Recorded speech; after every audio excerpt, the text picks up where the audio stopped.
దేవుని పేరట మీకు వందనాలు. నేను ఈరోజు మీకు ముఖ్యమైన విషయం చెప్పబోతున్నాను. మన అందరి గ్రామాలలో ఆదివారం ఆరాధన జరుగుతుంది. కానీ ప్రార్థనా సమయం ఉదయం 10 గంటలకు ప్రారంభమవుతుంది. పాటలు 2 పాడారు. చర్చిలో జనం మాత్రం 2 మాత్రమే ఉన్నారు. సమయం 11 గంటలు అయింది. పాస్టర్ గారు విశ్వాసంతో దేవుని వాక్యాన్ని బోధించడానికి సిద్ధంగా ఉన్నారు. గడియారం 11 గంటలు చూపిస్తోంది. ప్రార్థనా సమావేశం ప్రారంభమైంది. పాస్టర్ గారు బైబిల్ తెరిచి దేవుని వాక్యాన్ని బోధించడం మొదలుపెట్టారు. కానీ చర్చ్లో చాలా సీట్లు ఖాళీగా ఉన్నాయి. కొద్దిమంది మాత్రమే సమయానికి వచ్చి కూర్చున్నారు. అయినప్పటికీ పాస్టర్ గారు ఆగలేదు. ఎందుకంటే ఆయనకు దేవుని సేవ ఎంతో ముఖ్యమైనది. సమయం నెమ్మదిగా గడుస్తోంది. గడియారం 11 గంటల 30 నిమిషాలు దాటింది. అప్పుడు ఒక్కొక్కరుగా ప్రజలు చర్చ్కి రావడం ప్రారంభించారు. కొంతమంది తొందరగా లోపలికి వచ్చి కూర్చున్నారు.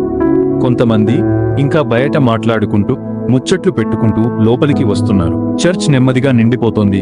కానీ ప్రార్థనా సమావేశం ఇప్పటికే ప్రారంభమై చాలా సమయమైంది. పాస్టర్ గారు కొద్దిసేపు ఆగి ప్రజలను ప్రేమతో చూశారు. అప్పుడు ఆయన మృదువుగా ఇలా అన్నారు, మనకు పని ఉన్నప్పుడు, వినోదం ఉన్నప్పుడు మనం సమయానికి చేరుకుంటాం. కానీ దేవుని మందిరానికి రావడంలో ఎందుకు ఆలస్యం? దేవుడు ప్రతి ఆదివారం మన కోసం ఎదురు చూస్తాడు. దేవుని సన్నిధికి రావడం ఒక ఆశీర్వాదం. ఆయనకు మన సమయాన్ని ఇవ్వడం మన గౌరవం.